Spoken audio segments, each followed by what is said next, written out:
জুলাই যোদ্ধাহত এবং তার পরিবারের সদস্যবৃন্দ এবং আজকের এই জাতীয় সমাবেশে উপস্থিত সম্মানিত সাংবাদিক বন্ধুগণ এবং সুধীবৃন্দ, আমরা আজকে অত্যন্ত দুঃখ ভারাক্রান্ত হৃদয়ে যে দৃশ্য দেখতে পাচ্ছি, শহীদ পরিবার এবং জুলাই যোদ্ধা, আহত, ক্ষতবিক্ষত, যন্ত্রণা নিয়ে যারা এখানে দাঁড়িয়ে দাঁড়িয়ে তারা বক্তব্য রাখলেন,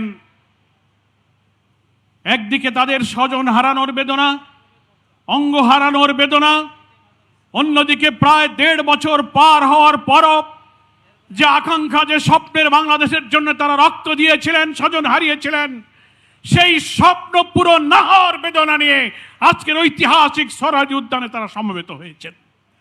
বাংলাদেশ জামাত ইসলামীর পক্ষ থেকে, 11 দলের পক্ষ থেকে আমরা আপনাদের কাছে ক্ষমা প্রার্থী। যে কারণে আপনারা রক্ত দিয়েছিলেন, যে কারণে স্বজন হারিয়েছিলেন, পঙ্গু হয়েছিলেন, চোখ হারিয়েছিলেন, 1.5 বছর পর সেই দাবি পূরণের জন্য আবার এখানে আসতে হবে, এটার জন্য আপনাদের কাছে আমরা ক্ষমা প্রার্থী। আপনারা লজ্জিত, আপনারা আমাদেরকে ক্ষমা করে দেবেন। কিন্তু আজকে জুলাই যোদ্ধা শহীদ পরিবারের বক্তব্যে পরিষ্কার হয়েছে, সরকার জনগণকে বিভ্রান্ত করার যত চেষ্টাই করুক, যারা জীবন দিয়েছে, অঙ্গ দিয়েছে, ত্যাগ করেছে, আরো ত্যাগের প্রয়োজন হলে 18 কোটি মানুষের মুক্তির জন্য এই গণভোটের রায়কে বাস্তবায়নের সংগ্রাম আমরা দুর্বার গতিতে এগিয়ে নিতে চাই।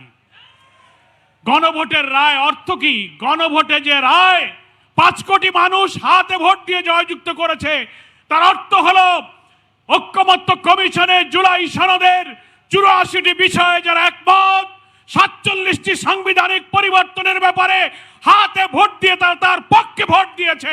এমনকি প্রধানমন্ত্রী হার পক্ষে যদি ভোট দিয়ে থাকেন, তিনি এই গণভোটের রায় মানার পক্ষে হা বলেছেন।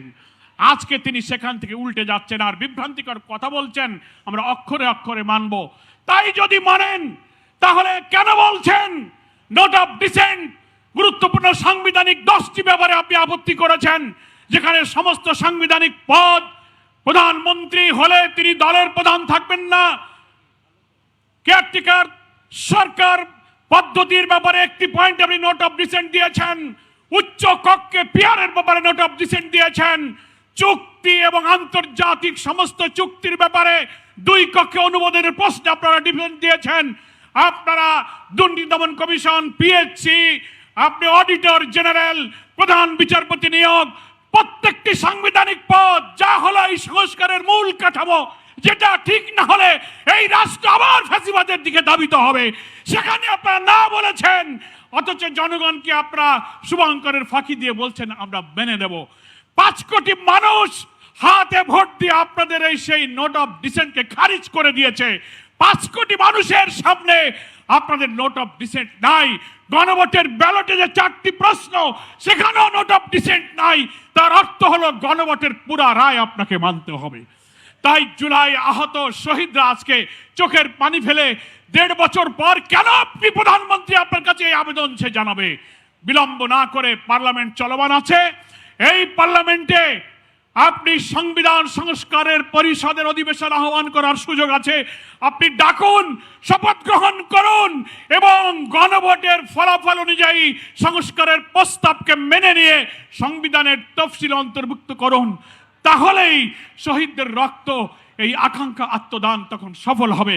তা না হলে আবার যদি রক্তাক্ত আন্দোলনের দিকে এই শহীদদেরকে ঠেলে দেন, জাতির কাছে আপনাদেরকে নির্মম পরিণতি বরণ করতে হবে, যেটা 5ই আগস্টের বিপ্লব থেকে আপনাদেরকে শিক্ষা নিতে হবে।